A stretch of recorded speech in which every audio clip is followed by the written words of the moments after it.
আজ আমাদের বাড়িতে বহু পুরনো কিছু জিনিস বের হয়েছে এবং জিনিসগুলো আমাদের কাছে এবং বিশেষ করে ঠাকুমায়ের কাছে অনেক দামি জিনিস।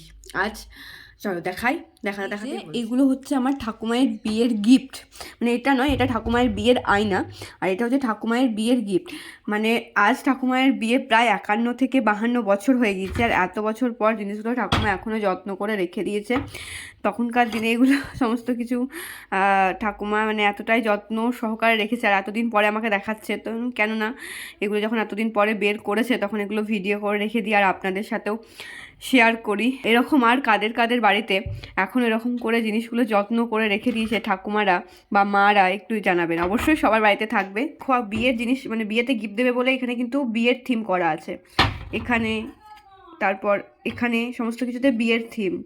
মানে ক্রিয়েটিভিটি মানুষের মধ্যে আগেও ছিল, এখনও আছে।